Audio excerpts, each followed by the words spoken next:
তিনটা ইস্যু।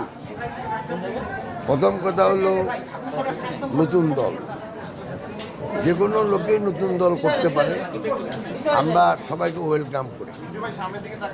দুই, আমি মনে করি না বিচারের সাথে নির্বাচনের কোনো সম্পর্ক আছে।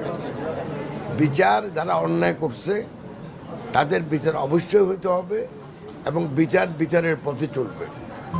আর নির্বাচন, একটা দেশে গণতান্ত্রিক সরকার যদি না থাকে সেই দেশে না আইন শৃঙ্খলার উন্নতি হবে, না বিনিয়োগ হবে, না কর্মসংস্থান হবে, না দেশের অর্থনৈতিক প্রবৃদ্ধি হবে, না উন্নয়ন হবে।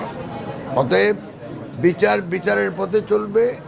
আবার দেশকে গণতন্ত্রায়ন করা এবং দেশে একটা রাজনৈতিক সরকার, প্রতিনিধিত্বশীল সরকার প্রতিষ্ঠা করা, এরা সবাই দায়িত্ব দেশের উন্নয়নের খাতিরে।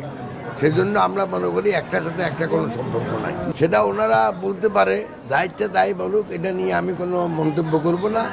তবে বিএনপি এবং বাংলাদেশের আরও রাজনৈতিক দল এবং যারা জনগণকে প্রতিনিধিত্ব করে, তারা আমরা সবাই চাই যে অতি সত্ত্বর নির্বাচন, এবং সরকার বলছে ডিসেম্বরের ভিতরে নির্বাচন হবে। আমরা আশা করি এর থেকে আর বেশি কোনো নড়চড় হবে না। শুনেন, অনেকে অনেক কথা বলতে পারে, সব কিছু কি মন্তব্য করা দরকার আছে? আমি মনে করি না। ওনারা একটা জিনিস চাইতেই পারে, সংবিধান পরিবর্তন চাইতে পারে, সংবিধানের মানে আপনার নতুন সংবিধান চাইতে পারে।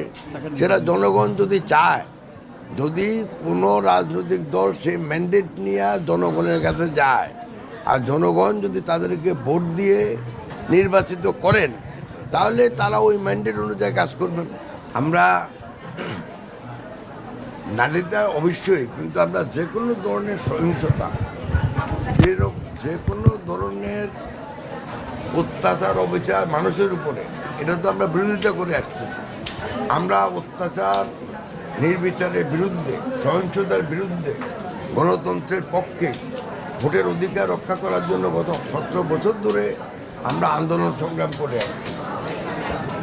অতএব আমরা মনে করি, যখনই দেশের নির্বাচনের মাধ্যমে জনপ্রতিনিধিত্বশীল সরকার গঠন করা হবে, তখনই এখনকার যে আইন শৃঙ্খলার যে সমস্যা, এখনকার যে নারীদের উপরে যে নির্যাতন, এগুলি সবই কমে আসবে।